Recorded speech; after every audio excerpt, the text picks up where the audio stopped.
Ninguém sendo tentado, diga, de Deus sou tentado, porque Deus não pode ser tentado pelo mal e a ninguém tenta, mas cada um é tentado quando atraído e engodado pela sua própria concupiscência. Depois, havendo a concupiscência concebido, dá à luz o pecado, e o pecado consumado gera a morte. Eu tomo a carta de Tiago, capítulo 1, nos versos 13, 14 e 15, para a nossa meditação nesta manhã. Nós começamos a falar sobre os 5 sentidos do espírito. Nós falamos sobre a consciência, falamos sobre o raciocínio. Hoje nós vamos falar sobre a imaginação. A imaginação, assim como a memória, são os 2 sentidos que nos tiram do tempo presente. Nós vivemos em 3 estados de tempo.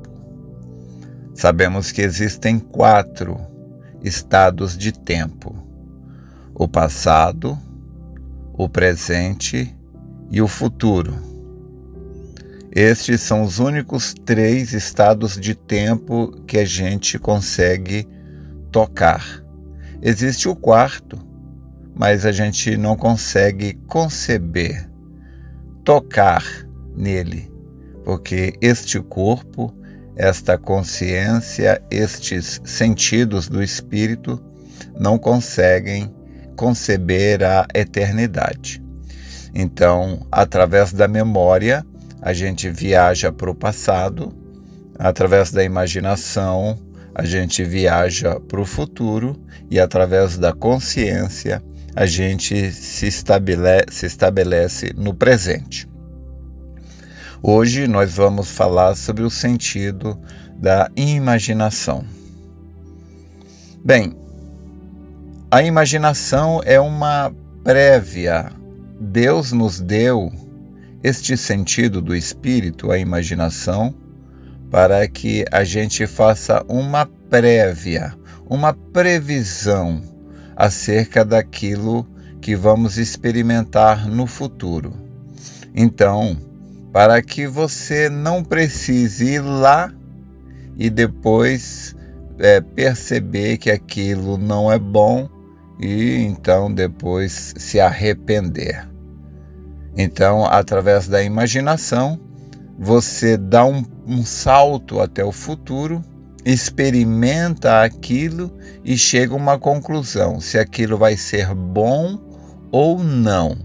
E de acordo com a sua conclusão, de acordo com a análise que você faz daquilo através da imaginação, então você decide se você vai fazer aquilo ou não.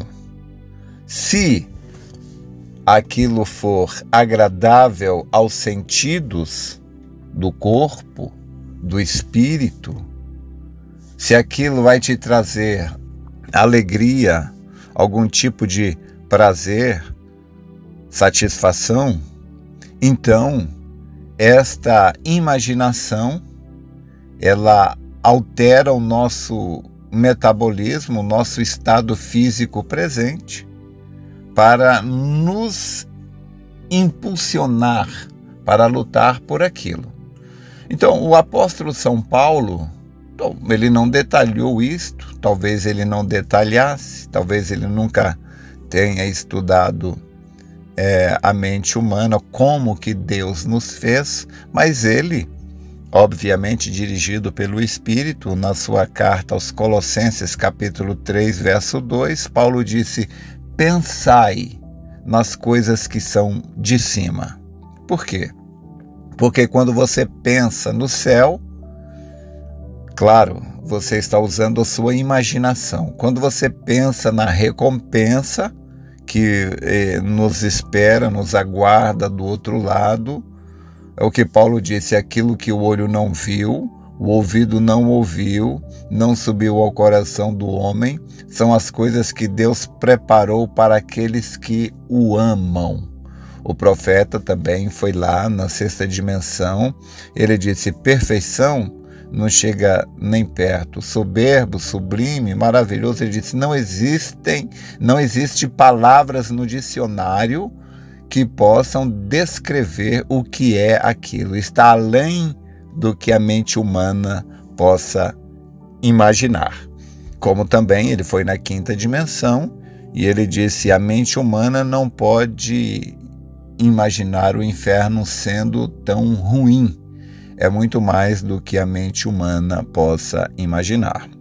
Então, através desses dados, dessas informações, a gente usa a nossa imaginação, tomando o conselho de Paulo.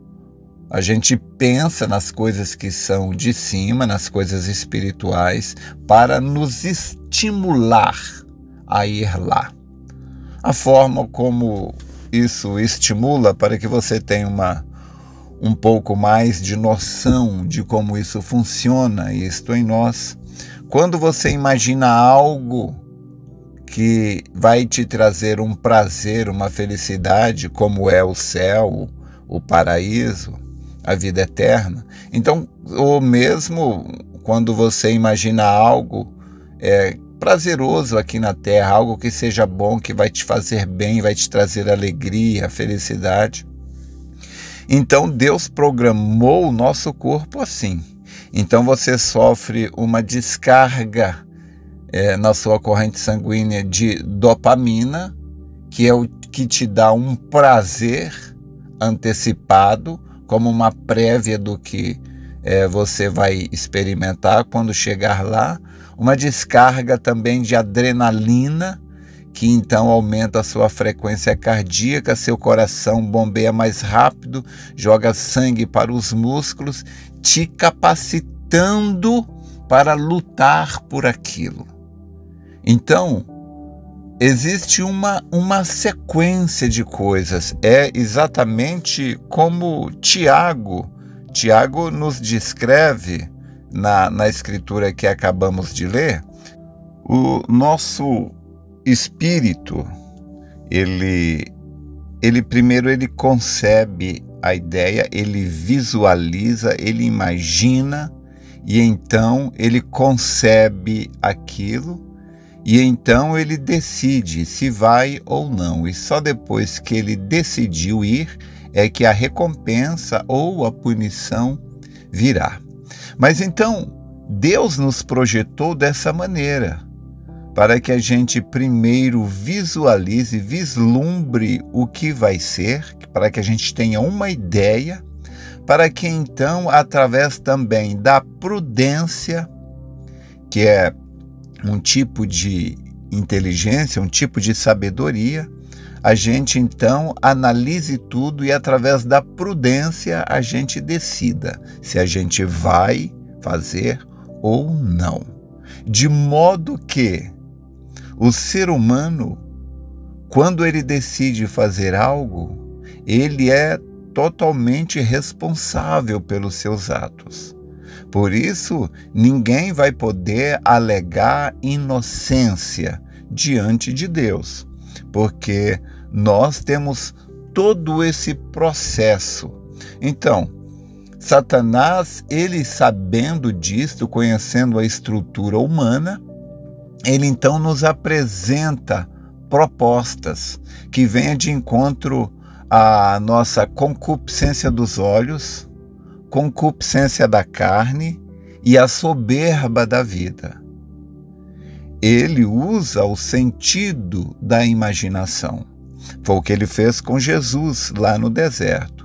Então ele primeiro tentou a Jesus com a concupiscência da carne, né, mandando, olha, essas pedras aí, elas podem se tornar pães e você vai saciar a sua necessidade. Então, Jesus foi tentado a fazer aquilo. Ele poderia fazer, mas ele estaria obedecendo a Satanás, e ele não fez. Depois, Satanás o levou ao pináculo do templo e o mandou pular de lá. Falou: se você pular daqui, os anjos vão te segurar, porque está escrito que aos teus anjos dará ordem para que te segurem, para que não tropece com teus pés em pedra.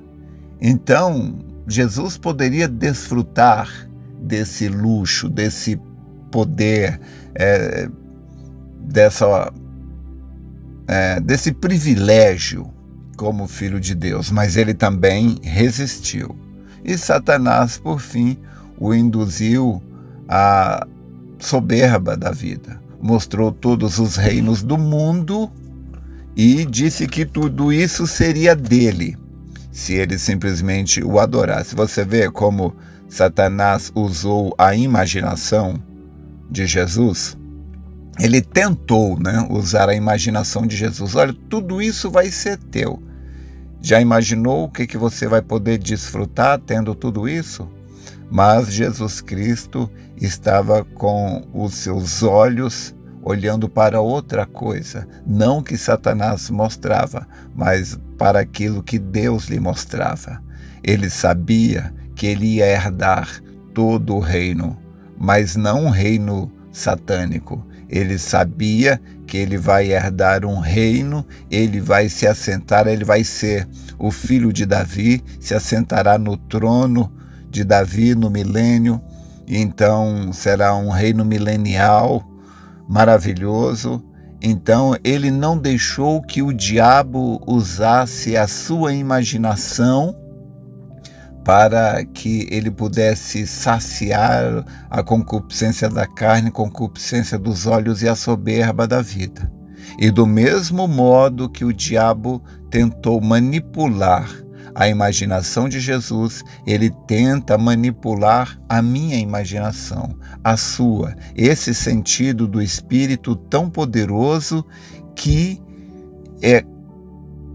trabalha no sentido de preparar o ser humano para fazer o ato. Então, como eu disse, quando o diabo te mostra algo através da imaginação, ele diz: vai ser bom, você vai desfrutar disso, você vai sentir esse prazer, aquilo.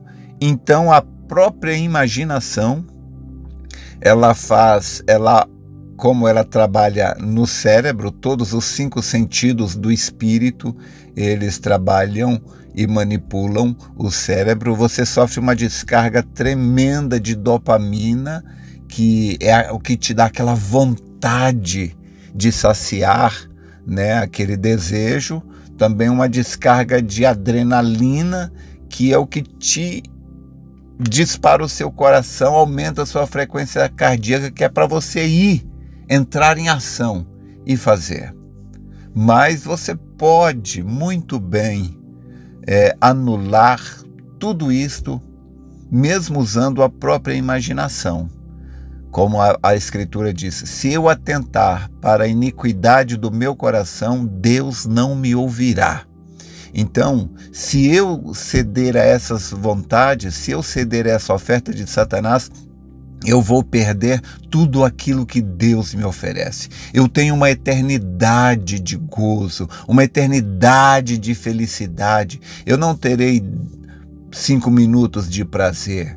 Eu não terei 1 hora de prazer. Eu terei uma eternidade de um gozo, uma felicidade que este corpo não consegue imaginar.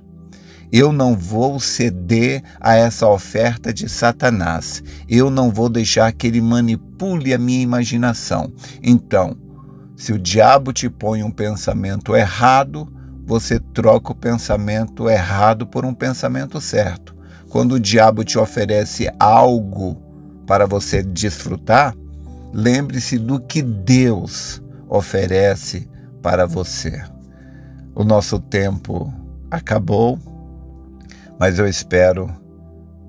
sinceramente espero ter te ajudado e que você possa, você mesmo, manipular a sua imaginação a seu favor, não contra você.